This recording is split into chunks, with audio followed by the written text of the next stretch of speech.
10वें अध्याय का नाम क्या है?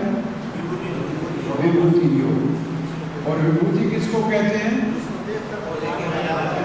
जिसको देखकर भगवान की स्मृति आए, इतना अद्भुत हो, इतना आश्चर्यजनक कोई चीज हो जो हमको भगवान की याद दिलाए।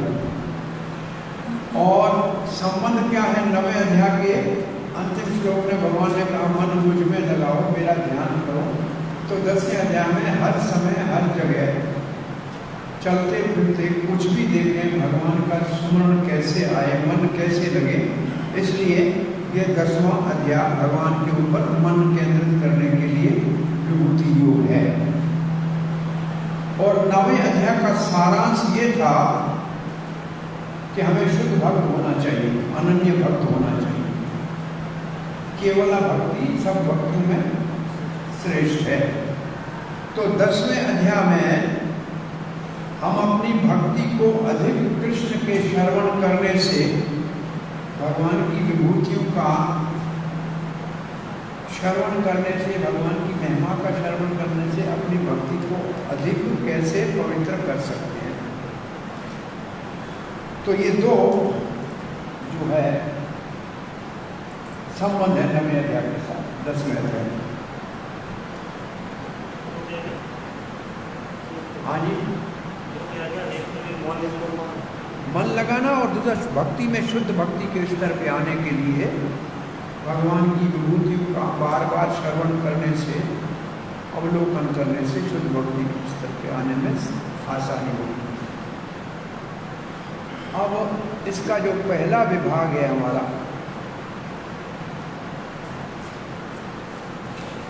वो पहले 7 श्लोक में है।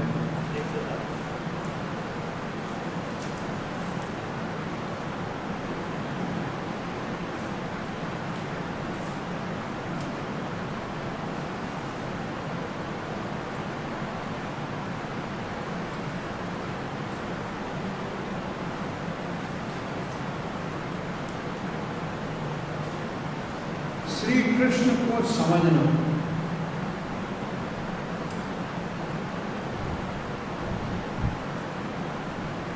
कैसे श्री कृष्ण को समझना? जिसको जानना कठिन है। श्री कृष्ण जिसको जानना कठिन है उसको समझना, अगर समझेंगे तो हम भगवान की सेवा में लगेंगे। कठिन समझने वाले कृष्ण को समझने से कृष्ण की सेवा में लगेंगे। ये पहले 7 श्लोक हैं, 1 से 7। पहले श्लोक में भगवान श्री कृष्ण कह रहे हैं, श्री भगवान वाचा भूय एव महाबाहो शृणो मे परमं वचः यद्यहं प्रियमाणाय वक्ष्यामि काम्यया। भूय का अर्थ क्या होता है? दोबारा सुनो। मैं फिर आपको सुनाने जा रहा हूँ। तो किसी को कोई चीज़ दोबारा सुनानी या सुनाई जाए, उसका पीछे कारण क्या होना चाहिए?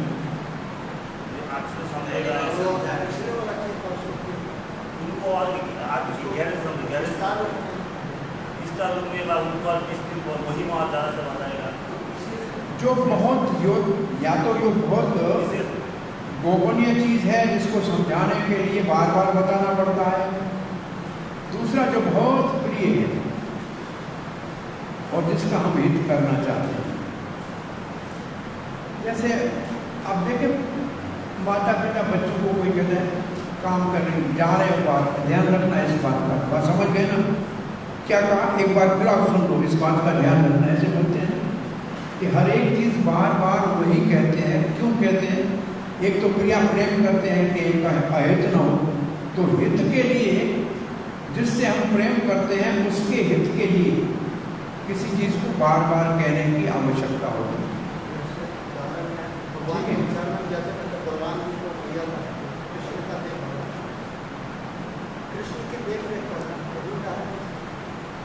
यहाँ बार बार का अर्थ है, देखो इसमें लिखी हैं 2 बातें। भूय एव महाभाव, दोबारा सुनो हे महाबाहो अर्जुन, आप बड़ी भुजाओं वाले हो, बड़े वीर हो। शृणो में परमम वच, मेरे परम वचन सुनो। दोबारा मेरे परम वचन सुनो। क्यों? जब ते हम प्रियमाणाय, क्योंकि तुम मुझे बहुत प्रिय हो। वक्ष्यामि हित कामया, आपकी हित की कामना से आपको प्रवचन करके सुनाता हूं, आपको बता रहा हूं। तो दो बातें मुख्य लगी ना, किसी को प्रेम होगा और हित करना चाहेंगे तो उसको दोबारा बताएंगे। और जो भगवान बता रहे हैं ये कोई सामान्य बात नहीं है, परम वचन बता रहे हैं। सुनो में परम वचन, मेरे परम वचन सुनो।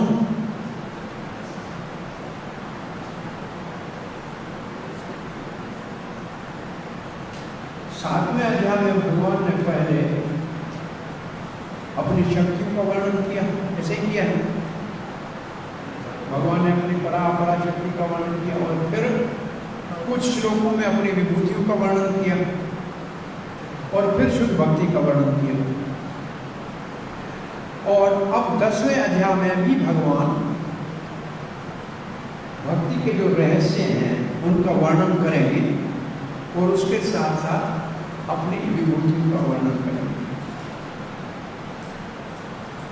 तो क्या जरूरत है भगवान की विभूतियों का और भगवान के शक्तियों का श्रवण करने का लाभ क्या है, क्यों करें?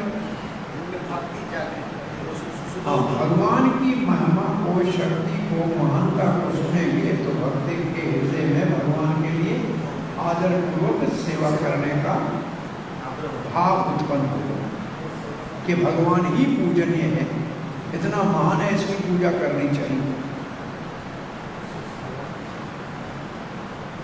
तो अब भक्तों के प्रसन्नता के लिए अधिक भगवान अपनी विभूतियां बताने जा रहे हैं।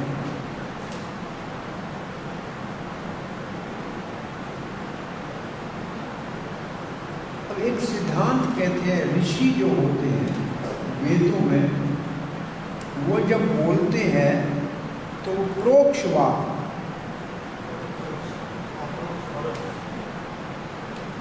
प्रोक्षवाद ऋष्यः प्रोक्षम च मम प्रियः। वेदों के अंदर जब बात करते हैं तो ऐसे करते हैं और सीधी नहीं होती, वो बिल्कुल घुमा के बोलते हैं और भगवान को वो अच्छा लगता है। ये सब नहीं समझ सकते हैं। ये भागवत का श्लोक है 11, 21, 35। भूय का अर्थ है, मैं आपको पुनः सुनाने जा रहा हूं, क्योंकि ये जो राजविद्या है, क्या पुराने जान सुना, पुनः क्या दोबारा क्या सुनाने जा रहे हैं? राजविद्या। और राजविद्या क्या है? भक्ति, अनन्य भक्ति, शुद्ध भक्ति। और वो राजविद्या है और राजगुह्य है। तो दोबारा क्या बताने जा रहे हैं? अगर कोई आपसे पूछे तो क्या कहेंगे? राजविद्या, राजगुह्य को दोबारा बताना चाह रहे हैं, क्योंकि वो अनन्य भक्ति है।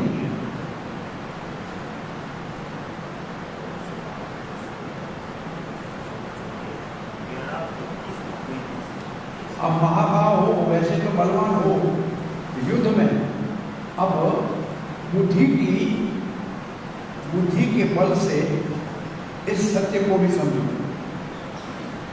जो मैं बता रहा हूं। दोबारा महाभाव तो हो, अब महाबुद्धिमान भी बन जाओ।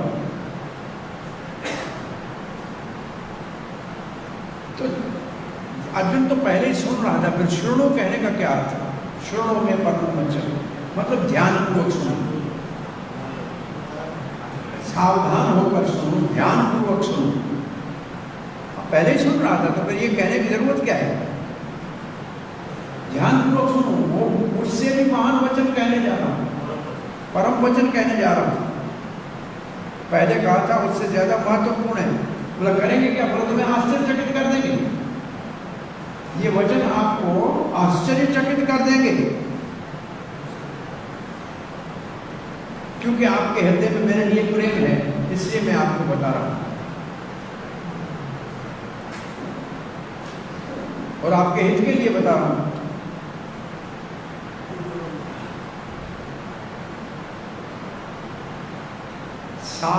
सातवें अध्याय के 8 से 12 श्लोक तक विभूतियां हैं। क्या है? 7 में कहाँ है विभूतियां? 8 से 12। और 9 में विभूतियां हैं 16 से 19, जहाँ विश्व रूप का वर्णन है। ये विभूतियां हैं भगवान।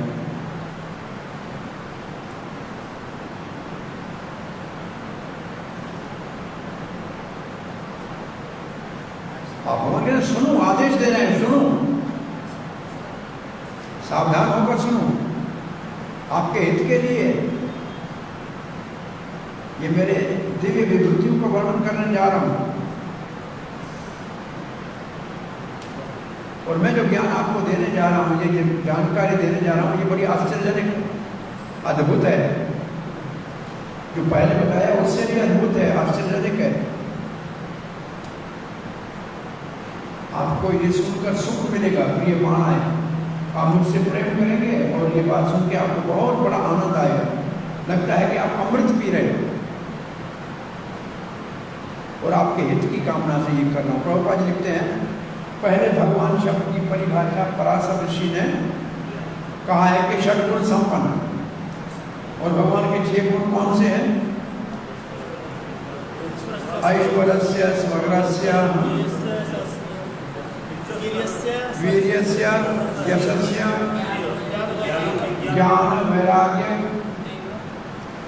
अब इतना लिखा है, इसके बाद एक लाइन लिखी है प्रभुपाद ने, भगवान जब पृथ्वी के ऊपर अवतार लिया था तो उन्होंने 6 अपने लिए ऐश्वर्य प्रदर्शन किया था। अब आप लोग भगवान की लीला में ये 6 प्रदर्शन कैसे ऐश्वर्य का किया, इसके उदाहरण। पहला है भगवान के बल का प्रदर्शन, गोवर्धन को धारण कर दिया, ठीक है। भगवान की महिमा, यश, यश के लिए तो यश भगवान का बहुत चालन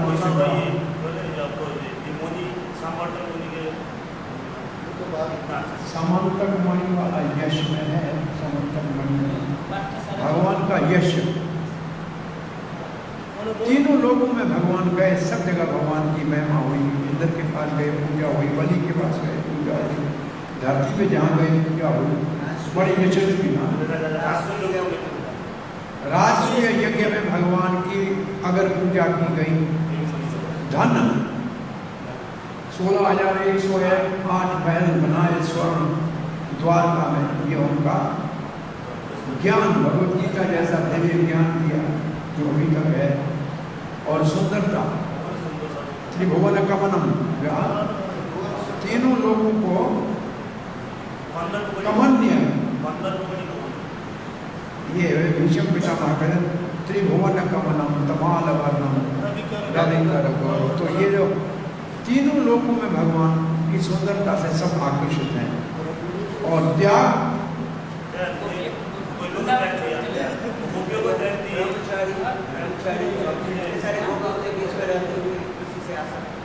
आए पूरे द्वारका के वैभव को त्याग किया।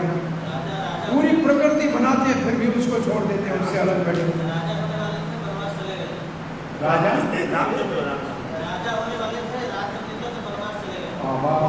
रामचंद्र जी वनवास चले गए, राज त्याग कर, बहुत बड़ा त्याग था। तो भगवान की लीलाओं में ये कहाँ कहाँ कैसे देखे हैं, इसको और ऐसे थोड़ा खोज करनी चाहिए। इसलिए पराशर मुनि ने भगवान श्री कृष्ण को परम पुरुष भगवान के रूप में स्वीकार किया है। अब भगवान श्री कृष्ण अर्जुन को गोपनीय ज्ञान दिया, को क्या दे रहे हैं? गुह्यतम तो पहले दिया, उससे भी और गुह्यतम ज्ञान दे रहे हैं। किसके विषय में? 2 बातों के विषय में। जो क्या लिखा प्रभुपाद ने? अपने विभूतियों के विषय में और अपने कार्य के विषय में। भगवान अपने कार्य और अपने विभूतियों का अति गोपनीय ज्ञान दे रहे हैं।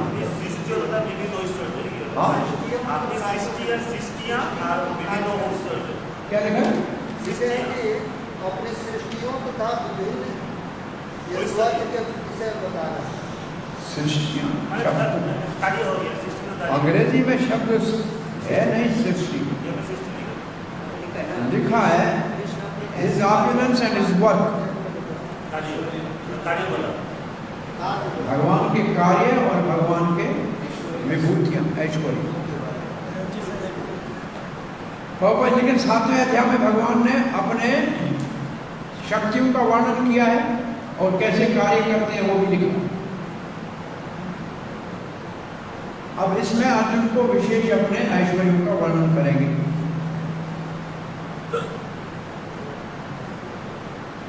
और ये भगवान अपनी शक्तियों का वर्णन क्यों किया है, विभूतियों का वर्णन क्यों किया है कि भक्त भक्ति में दृढ़तापूर्वक निश्चयात्मक रूप से लगे रहे।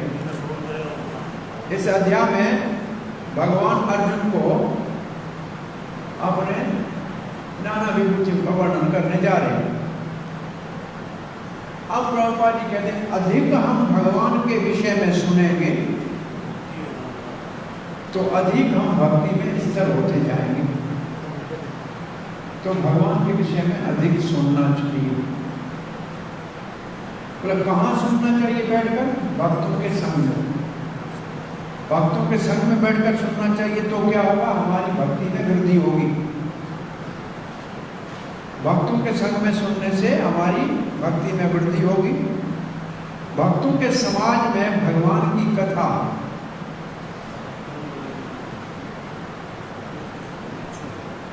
जो वास्तव में कृष्ण भावना में रुचि रखते हैं तीव्र, उनके लिए बड़ी लाभदायक।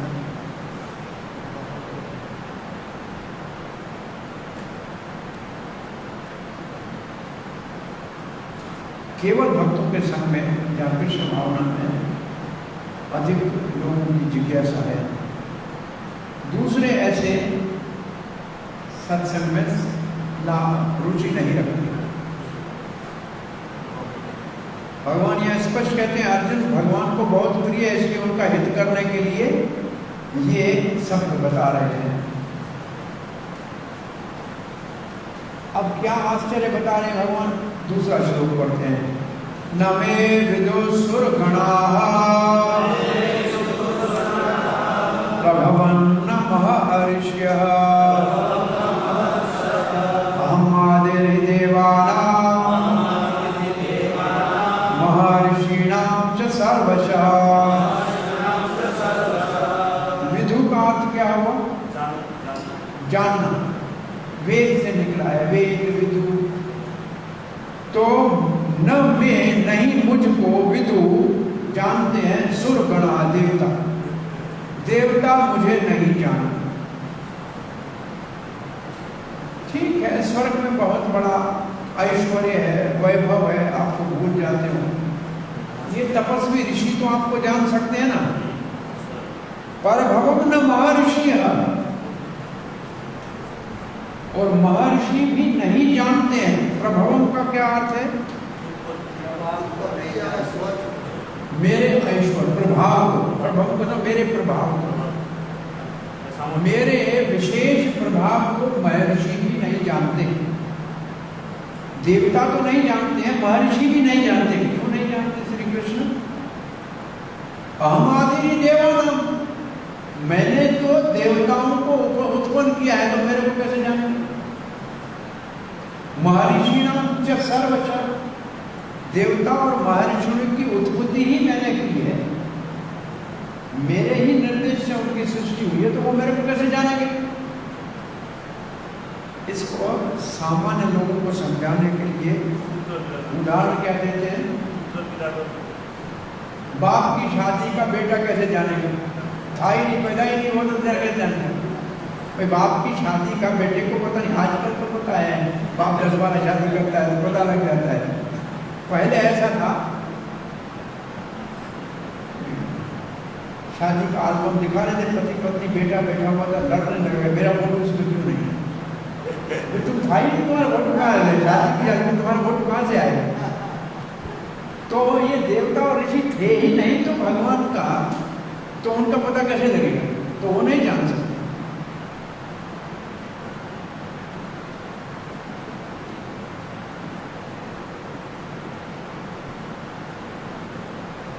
मेरा प्रकट है, भगवान कहते हैं मेरा प्रकट है, मेरी विशेष कृपा से ही कोई जान सकता है और कोई साधा और कोई नहीं जान सकता। मेरी कृपा हुई वो होगी, कोई जान सकता है। अब देखो एक परभव का एक अर्थ और लिखा है। आज परभव का दूसरा अर्थ सुनिए। पर मतलब परे, उत्तम, महान, और भव जन्म, मेरे जन्म को नहीं जानते। जैसे भगवान ने कहा ना कि मैं जन्म कर्म जो मैं देवी उसको नहीं जानते, मेरे जन्म को नहीं जानते, जो मेरे परम जन्म को नहीं जानते।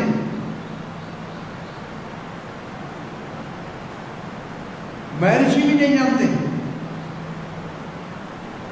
क्योंकि मैं उनकी उत्पत्ति का कारण हूं।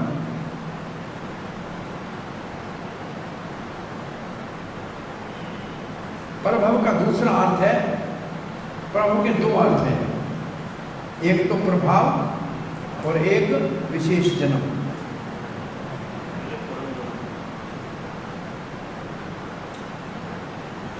अभी इसी श्लोक का 14वां, इसी अध्याय का 14वां श्लोक पढ़िए।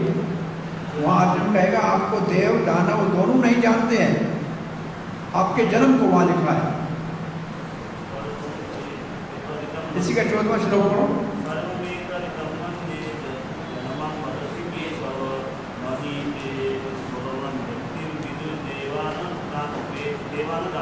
देव और दानव नहीं जानते किसके, आपके प्रभव को। यहाँ क्या लिखा है? आपके जन्म को नहीं जानते।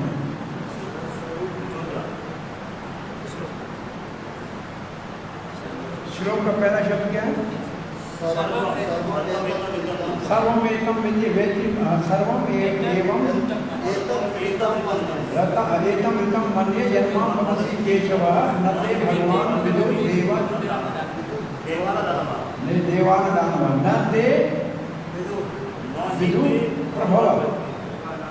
प्रभावी है ना शब्द? किसका अर्थ है स्वरूप?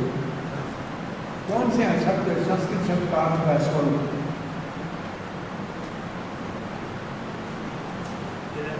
हृदय मन ऋतम मन से केशव। व्यक्ति का, व्यक्ति को क्या कहेंगे? व्यक्ति तो एक व्यक्ति हो गया ना, सामान्य।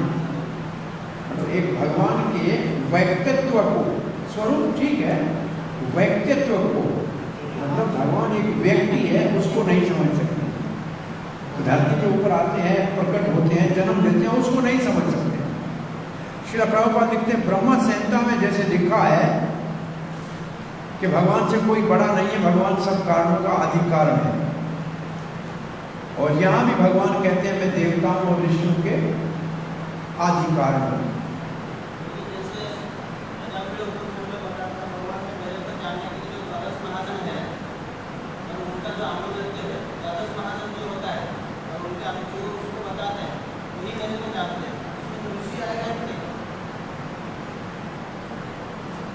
वहां लिखा है कि 12 महाजन इतना ही भगवान को जानते हैं जितना भगवान उनको जानने का सामर्थ्य देते हैं।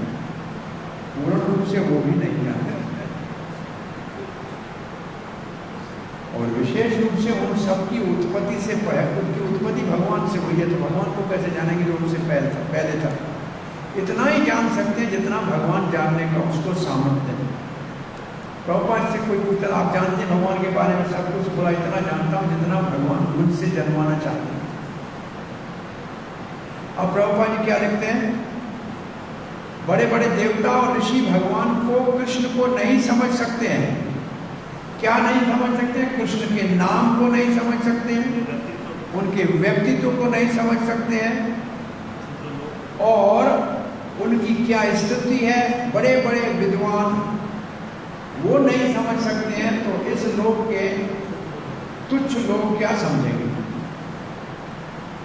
प्रभुपद बड़े बड़े देवता उच्च लोगों के और ऋषि नहीं समझ सकते। ऋषि तो देवताओं के लोग से भी ऊपर रहते हैं, महालोक, तपलोक, जनलोक। जब वो नहीं समझ सकते भगवान के नाम रूप गुण लीला को, तो इस भौतिक जगत के तुच्छ जीव क्या समझेंगे?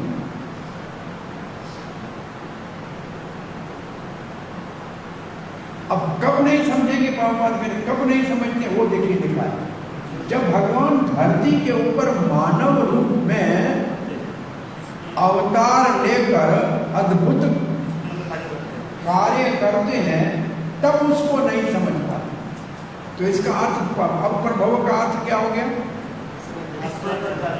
धरती के ऊपर जन्म लेना, विशेष जन्म भगवान का, अजन्मा का जन्म, यही हो ना।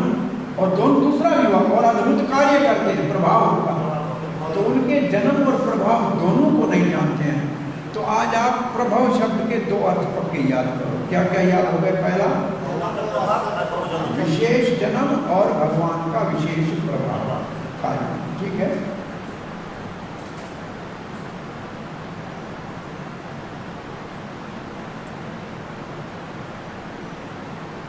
तो बहुत बड़ी विद्वत्ता, शास्त्र का ज्ञान कोई गुण नहीं है वास्तव में कि जिससे भगवान को जाना जा सके। ये आवश्यक नहीं, बहुत बड़ी विद्वत्ता की आवश्यकता नहीं है, विद्वान होना जरूर नहीं है भगवान को जानने के लिए। तो बड़े बड़े देवता नहीं जान सकते हैं, ऋषि नहीं जान सकते,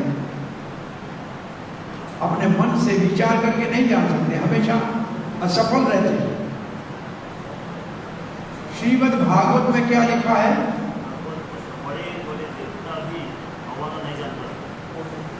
बड़े बड़े देवता भी भगवान को जानने में असमर्थ है। 4:29 से 42 से 44 तक श्लोक दिए हैं क्या? नहीं। तो 4:29 का अर्थ है 4 में है 31 अध्याय, 29 का अर्थ अध्याय में है प्रसिद्ध है, प्रसिद्ध होना चाहिए। नारद जी का लास्ट में है, देखिए कौन सा श्लोक है?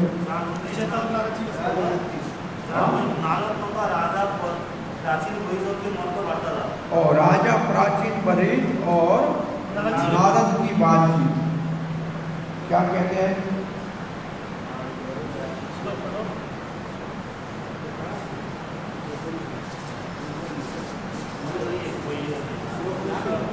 मिला श्लोक मिला?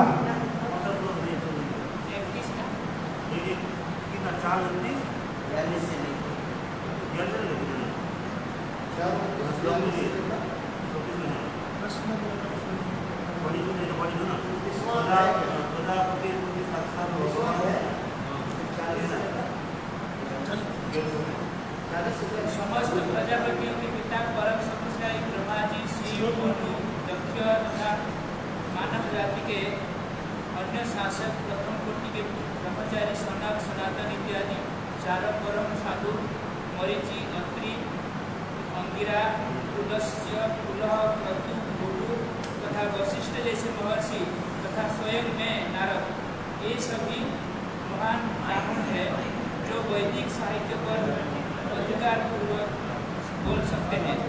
हम सब तब ध्यान तथा ज्ञान के कारण अत्यंत शक्तिशाली। यही लिखा है कि हम कोई नहीं जान सकते, यही लिखा है ना। तो ये श्लोक देख लेना क्या जरूरी है, प्रभुपाद ने जब लिखा है तो ये कह रहे हैं नारद जी। तो अभी 12 महाजन आ गए, नारद कह रहा है हम नहीं जानते, सबके नाम लेके बता दिया, हम नहीं जान छुड़ा दिया, ठीक है। 42 से 44 3 श्लोक है। और ऐसे अगर विचार करेंगे भगवान को तो अंत तो किस निर्णय पे पहुंचेंगे? भगवान निराकार है, ये लिखा है, भगवान निराकार है।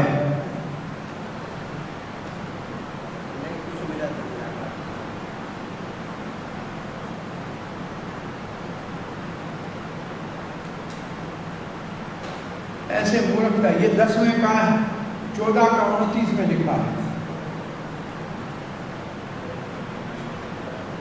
ज्ञान प्रयास हो, ऐसे कुछ लोग यही है ना, है क्या? 10, 14, 29 ब्रह्मा जी ज्ञान प्रयास हो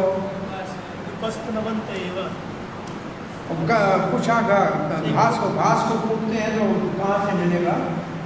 भूसे को कूटने से चावल कहाँ से निकलेगा? वही है ना।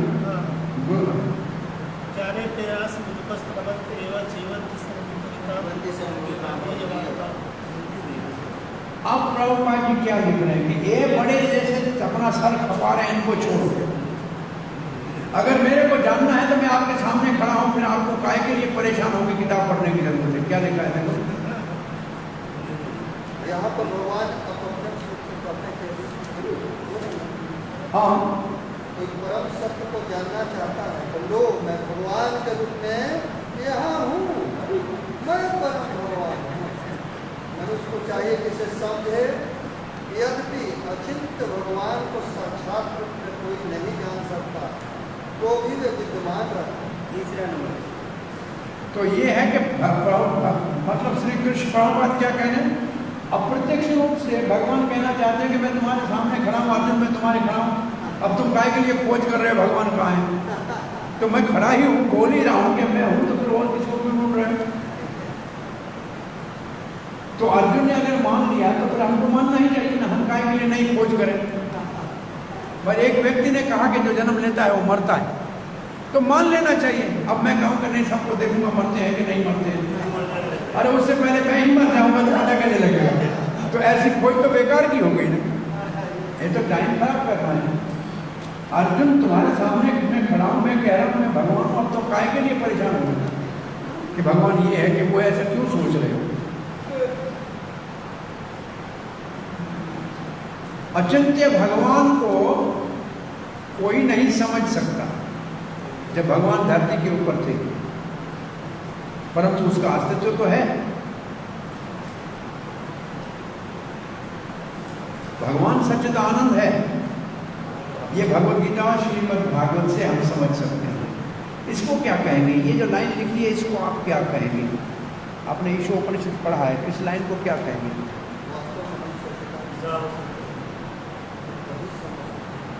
भगवान को अपने आप नहीं समझ सकता है, अनुमान लगा के नहीं समझ सकता है, सामने से नहीं समझ सकता है। कैसे समझ सकता है? गीता और भागवत पढ़ के समझ सकता है। इसको क्या बोलते हैं? शब्द प्रमाण। क्या बोलते हैं? शब्द प्रमाण से भगवान को जाना जा सकता है। किससे समझे? शब्द प्रमाण।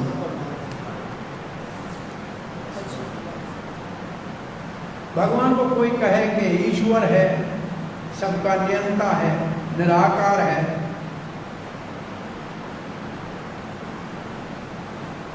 ये कौन कह सकते हैं? जो अभी भौतिक प्रकृति के प्रभाव में है, वो भगवान को ईश्वर है, निराकार है, ऐसे कह सकते हैं। परंतु जो भौतिक प्रकृति से परे आध्यात्मिक स्थिति में होगा, वो भगवान के व्यक्तित्व या रूप की अनुभूति कर सकेगा। तो प्रायः क्योंकि अधिकतर भगवान के व्यक्तित्व को वास्तव में नहीं जान सकते हैं, इसलिए आप देखो ये क्या लिखा है, क्योंकि अधिकतर लोग भगवान के व्यक्तित्व को नहीं जान सकते, इसलिए श्री कृष्ण अपनी वास्तव स्थिति को स्थापित करने के लिए अपनी अहितु की कृपा से अवतार लेते हैं और ऐसे मनोकल्पना करने वाले को अवसर देते हैं। एक उनके ऊपर दया करते हैं, उनको कहते देखो मैं खड़ा हूँ तुम्हारे सामने, वहाँ जिसको ढूंढ रहे हैं तो मैं हूँ। तो यहाँ एक भगवान के अवतार का कारण और लिखा है। क्या है भगवान के अवतार का कारण? कि भगवान को जो नहीं समझ सकते हैं वो भगवान को देख लें कौन है। भगवान अगर अवतार नहीं ले तो हमें क्या पता लगेगा भगवान कैसा होगा? अगर श्री कृष्ण ने अवतार नहीं लिया होता तो हम कैसे समझते हैं कि सांवला है, कि बांसुरी लेता है, कि पीताम्बर पहनता है, कैसे पता लगता? तो प्रकट होते हैं तब पता लगता है ना।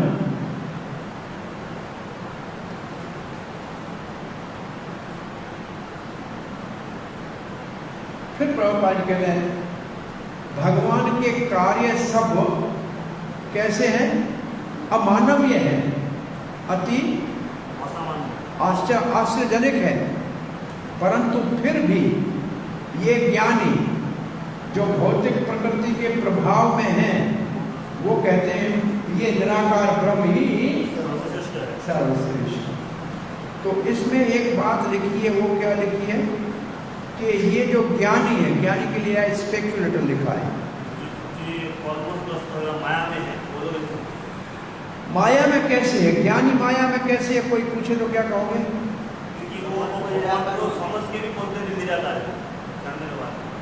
क्योंकि ज्ञानी सतोगुण में है और सतोगुण माया का ही एक गुण है, इसलिए वो माया में है। ज्ञानी कौन से गुण में होता है? तो फिर भी माया में ही तो है, सतोगुण भी तो माया का है। केवल भक्त जो भगवान के पूर्ण शरणागत है वो भगवान को समझ सकते हैं भगवान की कृपा से। जैसे श्री कृष्ण है, उसको वास्तव में केवल एकमात्र भक्त भगवान की कृपा से समझ सकते हैं। और ऐसे भक्त निराकार का, निर्विशेष ब्रह्म का कोई विचार करने का समय नहीं व्यर्थ करते हैं। उनको पूर्ण विश्वास भक्ति में होता है और तत्काल वो शरण लेते हैं भगवान का और भगवान की कृपा से भगवान को समझ लेते हैं और कोई नहीं समझ सकता।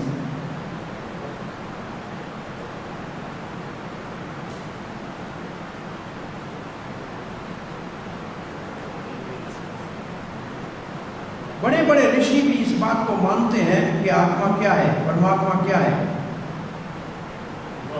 और ये भगवान है जिसकी पूजा करना चाहिए, लेकिन वो भगवान कृष्ण है ये नहीं मानते, ये नहीं जानते कि वो भगवान श्री कृष्ण है।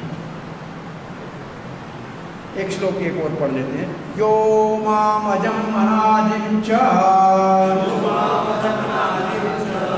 वेति लोक महेश्वरम असमूढ़ समर्थ्येश सर्व पापै परम उच्यते। यो माम, जो मुझको, अजम अजन्मा, अनादिम अनादि, च का अर्थ है जन्म लेते हुए भी, च का अर्थ है जन्म लेते हुए भी, मैं अजन्मा हूं, जन्म लेता हूं फिर भी अजन्मा हूं, मैं प्रकट होता हूं फिर भी अनादि हूं। तो च का अर्थ है जन्म लेते हुए भी, वेदी का मतलब जानना, लोक महेश्वरम का मतलब सारे लोगों का महान ईश्वर। तो अजम तो जीव भी अजम है। हाँ भाई, जीव का जन्म नहीं होता, जीव आत्मा दूसरे जन्म का है ना भाई, आत्मा का जन्म नहीं होता है। तो भगवान अजन्मा है, कौन सी बात बड़ी बात है। परंतु भगवान के जन्म में और जीव के जन्म में अंतर है, हम पढ़ेंगे। और भगवान महेश्वर है, लोग जीव महेश्वर तो नहीं है भाई। जीव लोग सब लोग महेश्वर तो नहीं है ना, भगवान सब लोग महेश्वर है ना, तो जीव से अलग हो गया ना। वो बहुत से इस श्लोक के शब्दों में असमूढ़ मतलब जो मूर्ख नहीं है, समर्थ्येषु मतलब इस मानव जो मृत्यु लोक में आया हुआ है।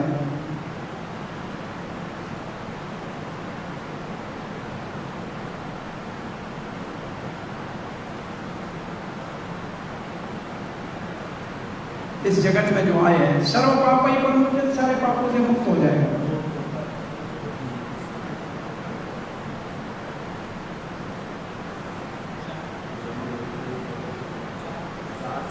देवता ऋषि ये तो मानते हैं कि आप ब्रह्म हो, अब शरीर में आए हो, तो उल्टा जानते हैं ना कि आप पहले थे ब्रह्म, आपसे निकला ऐसे नहीं जानते, आप ब्रह्म से निकले ऐसे जानते हैं। ये है ज्ञान का।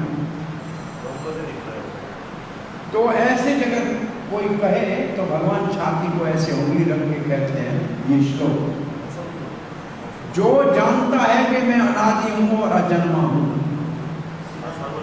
जन्म लेते हुए भी वो केवल पापों से मुक्त होगा।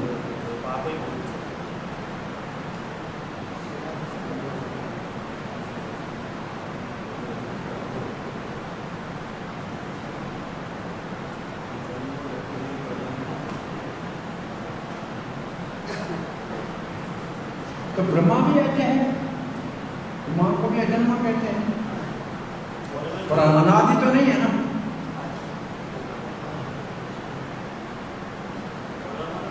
मैं अजन्मा हूँ फिर भी वसुदेव के घर में जन्म लेता हूँ। इस बात को कौन समझेगा? जो इसको मानेगा वो पाप से मुक्त होगा। क्या अर्थ है? मैं जन्म लेता हूँ फिर भी अजन्मा हूँ। और वो ऐसे छाती पे उंगली रख के मां कहने का मतलब मैं अब जो आपको भगवत गीता बता रहा हूँ ना, ये अजन्मा हूँ, मैं अजन्मा हूँ। जो भगवान चौथे अध्याय में बैठ के आगे के आए ना, अजो किशन नव्य आत्मा भूता नाम ईश्वर किशन या जन्म करो जब ये बात।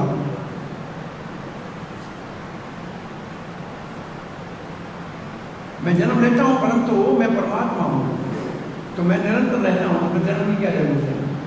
भाई परमात्मा हम सबके हृदय में बैठे हुए हैं ना, वो तो नित्य है ही। ये भगवान की अचिंत्य शक्ति है, अजन्मा जन्म लेता है।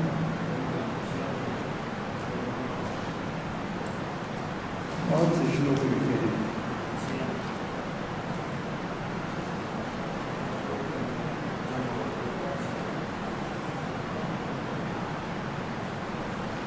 श्रील प्रभुपाद लिखते हैं 7वें अध्याय में भगवान ने क्या लिखा है? मनुष्याणाम सहस्रेषु कश्चित् नाम सिद्धानाम कश्चित् मां विवेति तत्त्वतः।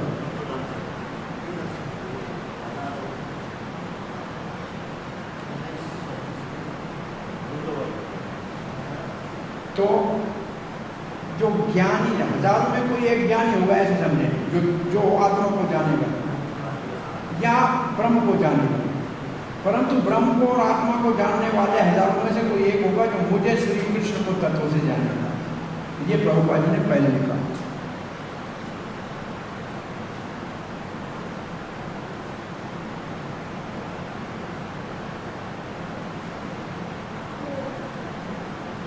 तो अति उन्नत आध्यात्मिक अनुभूति है ये जानना कि भगवान श्री कृष्ण सर्वलोक महेश्वर है, अजन्मा है। तो वो समझ लो कि परम आध्यात्मिक अनुभूति उसकी हो गई।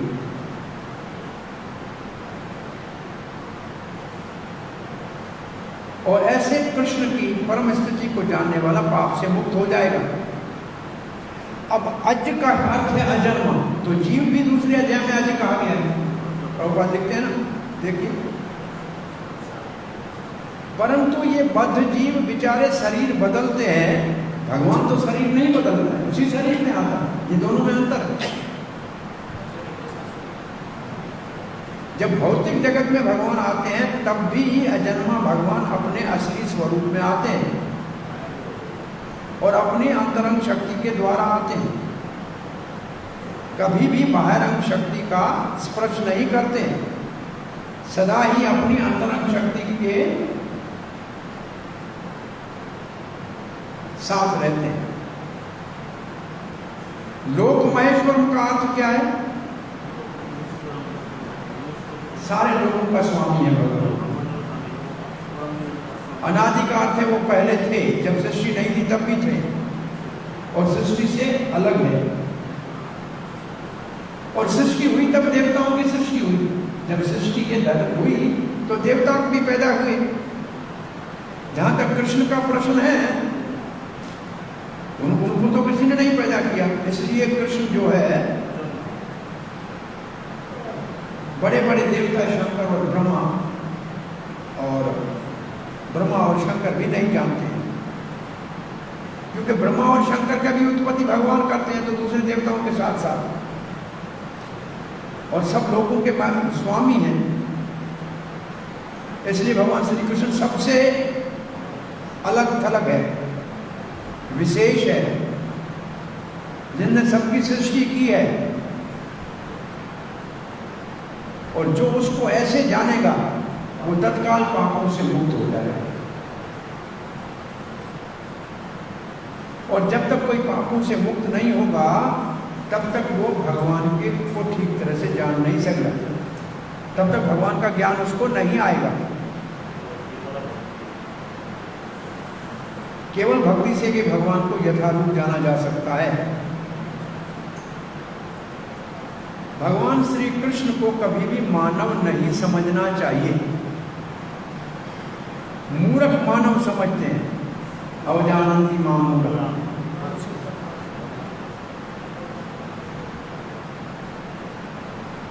असमूढ़ का मतलब जो मूर्ख नहीं है, जो अपने वास्तविक स्वरूप को समझता है और भगवान के स्वरूप को समझता है, वो पाप से मुक्त हो सकता है। कृष्ण देवकी के पुत्र के रूप में प्रकट हुए तो ये अजन्मा कैसे हो सकते हैं? ये तो श्रीमद् भागवत में भी लिखा है, देवकी और वसुदेव के सामने भगवान चतुर्भुज रूप में प्रकट हुए थे और फिर सामान्य बालक की तरह प्रकट हो गए।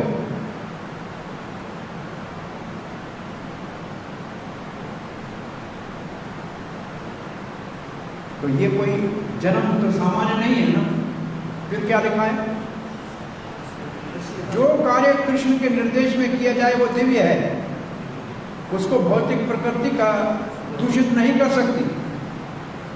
वो भले कार्य कोई शुभ हो या अशुभ हो। ये अशुभ शुभ को कैसे समझेंगे?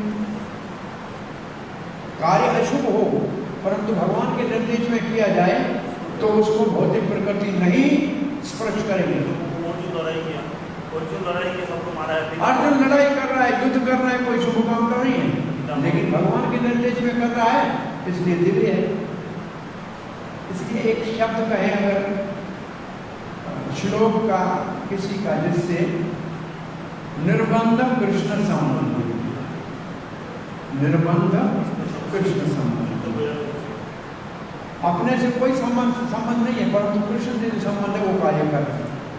तो चाहे शुभ हो चाहे अशुभ हो, कार्य कैसा भी हो, कृष्ण के निर्देश में किया जाए तो शुभ, तो दिव्य है, भौतिक प्रकृति से परे है। और कोई ऐसा कार्य जो किसी ने कृष्ण के निर्देश में किया? वैसे महाभारत में सारे कार्य है, जैसे भीष्म को मारवाना, द्रोण को मरवाना, कर्ण को मरवाना, ये सब नीति के दृष्टिकोण से अशुभ है, परंतु कृष्ण के आदेश से हुए इसलिए सब शुभ है, दिव्य है। जयद्रथ को मारना, अश्वत्थामा को मारना हुआ ही,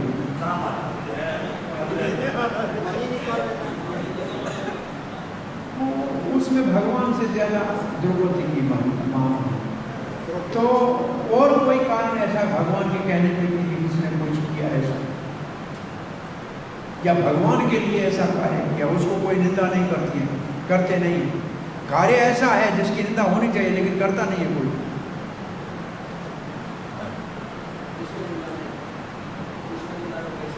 आप सब लोग घर छोड़ के आए नहीं, ब्रह्मचारी के मन में नहीं, तो ये भगवान के लिए है, ये आग है, तो क्या क्या क्या सत्य है कि नहीं?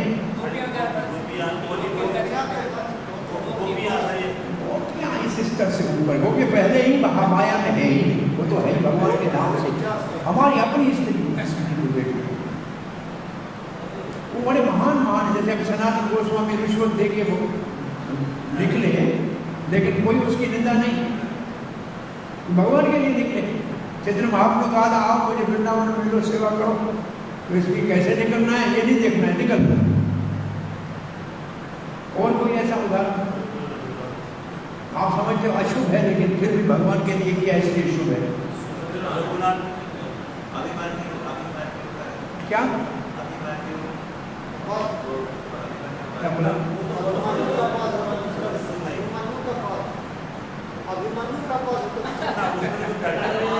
अभिमन्यु का पद तो बड़ा अन्याय है।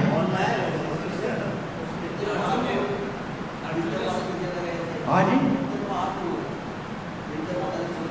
चैतन्य महाप्रभु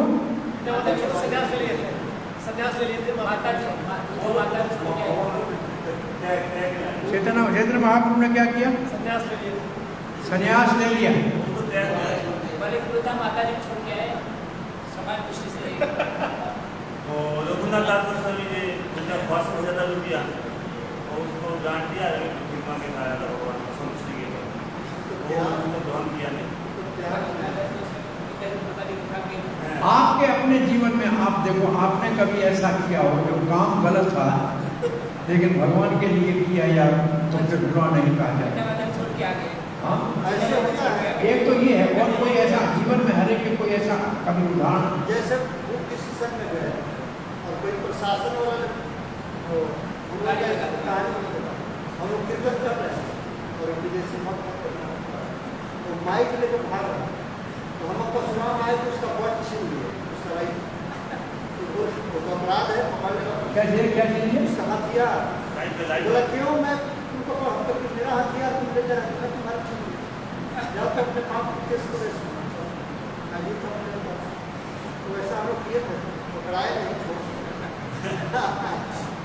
परशुराम भी था दोनों खड़ा हो गया परशुराम की वो सब था ये तो पता है। हाँ मैं अकेले थोड़े काम एक किया बार कैसे होता है? परशुराम था खड़ा हो गया ऐसे करके एमपी को बता माता पर सूची में नहीं अपने जीवन में बहुत से कभी कभी ऐसे कार्य करते हैं जो समाज के अंदर अच्छे नहीं होते हैं, परंतु भगवान की सेवा में करते हैं। और ऐसे भक्त एक किताब गीता ले रहा था, उसके पास पैसा नहीं था, पैसा सारा वो शराब की बोतल लेके आ गया था। उसने बोला मेरे पास पैसा है नहीं। बोला क्या है? बोला बोतल है। बोला किताब दो, किताब दो, ले लो बोतल दे दो। और बोतल लेके या दुकान पे बेच के पैसा ले आए। तो जब कोई कहे कि भाई गीता के बदले में बोतल के बदले में गीता बेच दी, लेकिन भाई उसने उसका पैसा वापस ले लिया। ऐसे कभी कभी बहुत से कार्य ऐसे हो जाते हैं, वो अशुभ होते हैं परंतु भगवान के निर्देश में होते हैं, इसलिए दिव्य है। एक बार और हम जैसे मंदिर में लोग आगे निकल बनाना भी एक बार हम लोग जैत में कीर्तन कर रहे थे हाँ, जैत में कीर्तन कर रहे थे उसी समय 25-30 का लड़का गर्दन में लटक गया मर गया। तो गाँव वाले बोले रुक अंदर और कीर्तन तेज कर और कीर्तन तेज कर गाँव कुछ हल्ला कर परशुराम ग्राम और तेज मारने लगा। उस समय भी तो थोड़ा सा तो भगवान की सेवा कर हाँ जी, अद्भुत है। अर्जुन ने कृष्ण के कहने पर सुभद्रा को मदद किया। हाँ, सुभद्रा का हरण कृष्ण के कहने के भी किया तो उसकी निंदा नहीं है। बलराम ने जब झगड़ा किया तो कृष्ण ने क्या कहा? बोला हमारे घर में कितनी भगा के आए हैं, एक हमारी नहीं किया तो क्या हुआ? हम कितनी ले आए हैं? क्षत्रिय का धर्म है, इसमें क्या है? नहीं। सो ये लिखा शब्द है, इसको अपने जीवन में देखना चाहिए। कभी कभी हम अशुभ करें, ये मंदिर को मैनेज करते हैं, हमने कभी किसी को घूस देनी पड़ती है, कभी क्या करना पड़ता है, हमें मालूम है क्या करते हैं, लेकिन वो किसके लिए कर रहे हैं? भगवान के लिए कर रहे हैं, इसलिए बुरा नहीं। वो भौतिक नहीं, भौतिक नहीं कहा जा सकता उसको। भौतिक जगत में शुभ और अशुभ होता है, और ये मानसिक स्तर के ऊपर होता है। आध्यात्मिक जगत में कुछ भी शुभ अशुभ नहीं है।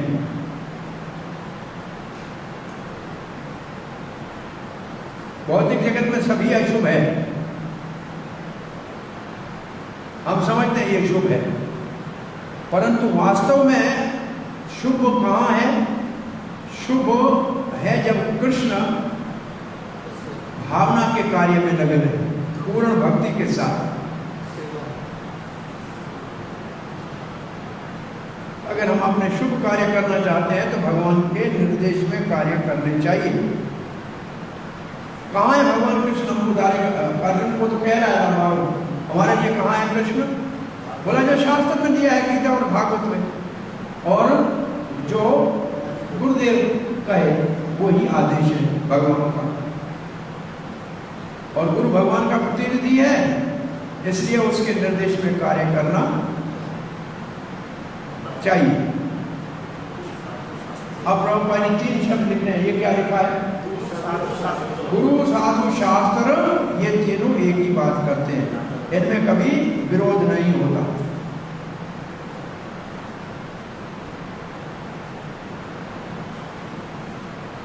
और ऐसे साधु शास्त्र गुरु के निर्देश में काम किया जाएगा तो कोई भी पाप पुण्य का प्रश्न नहीं उठता।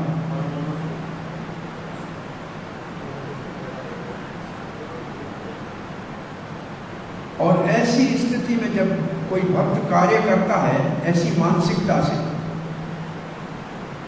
तब वो वास्तव में सन्यासी जैसे कार्य करता है, किसी कार्य में उसकी आसक्ति नहीं रहती। जैसे 6ठे अध्याय के पहले श्लोक में कहा गया है, अपना कर्तव्य समझ के कार्य करता है क्योंकि भगवान ने आदेश दिया है, और कभी भी फल का, कर्म के फल में इच्छा नहीं रखता है, अनाश्रित कर्म फलम, वही वास्तव में सन्यासी है।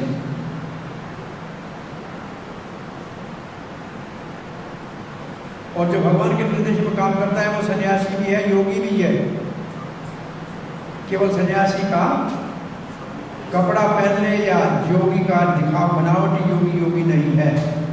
इतना आज पढ़ते हैं और कल फिर 4, 5, 6 श्लोकों से आगे बढ़ेंगे। इन 3 श्लोकों में कोई प्रश्न है, देखो उनको पहले पूरा कर लो। आया ही नहीं है, कोई बात नहीं आया है तो आप पहले वाले अध्याय के प्रश्न करो। हाँ जी।